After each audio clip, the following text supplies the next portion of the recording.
repetitive.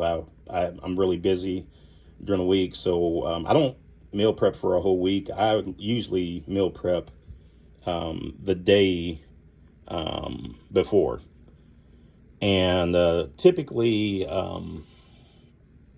my day goes like this: breakfast, I will have a tuna omelet, and what I would do is I would take a carton of eggs, a whole carton of 12.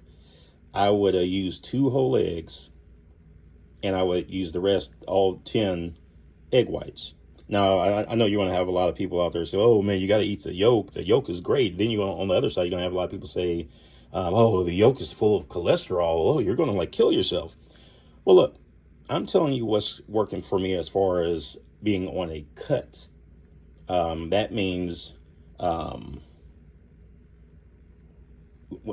like you in a calorie deficit, you have to save calories by any means necessary.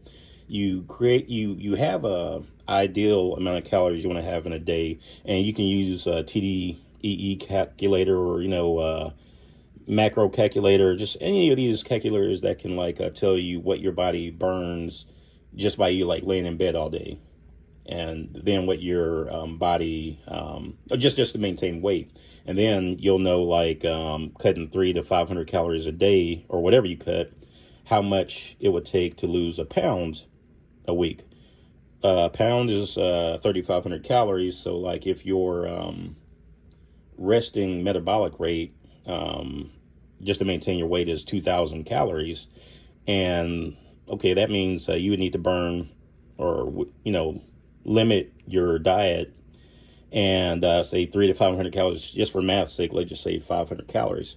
Well, 500 calories a day that you cut from your 2,000 calorie a day diet to maintain your weight, you'll be taking in 1,500 calories. Now, like I said, this is an example. This is not saying that your daily caloric intake rate just to maintain your current state is 2,000 calories. You have to figure out that for yourself, how much calories it takes for you to maintain your weight.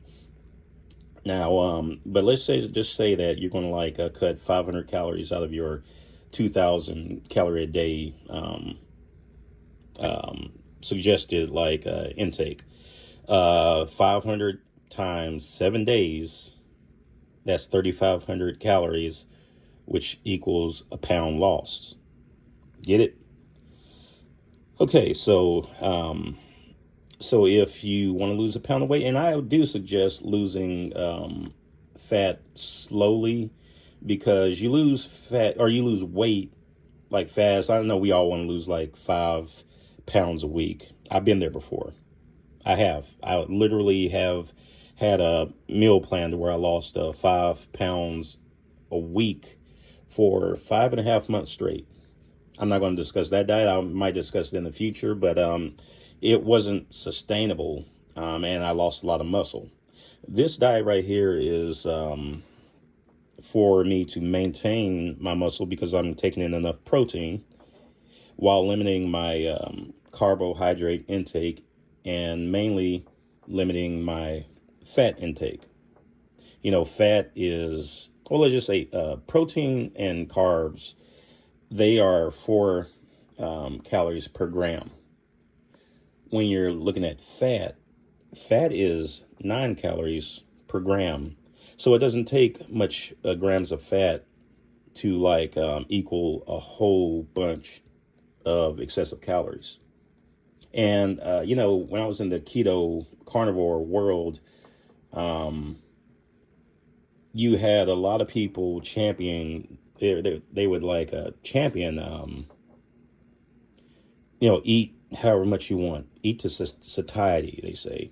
There's no calorie limit, don't count calories. But in a cut, you really do need to count your calories. You really do need to count your calories. You need to know how many calories you're taking in, because forget whatever science you're talking about, forget whatever method you're talking about. At the end of the day, calories in versus calories out is a very real thing. And if you aren't paying attention to your calorie intake, now you know why you can't lose weight. Because trust me, When you don't count your calories, you will miss a lot of details. I mean, from the sauces you use, the butter, the coffees, the sodas, the juices, you are taking in a lot more calories than you think. And now versus back in caveman days, we are way more sedentary than we were back when you had to like chase your food and kill your food and, hunt and gather and all that good stuff. So like we don't need as much food for energy because a lot of us don't have very physically demanding jobs. And if you do have physically demanding jobs, then that's great. There's ways of calculating like how much energy or how much more energy you're burning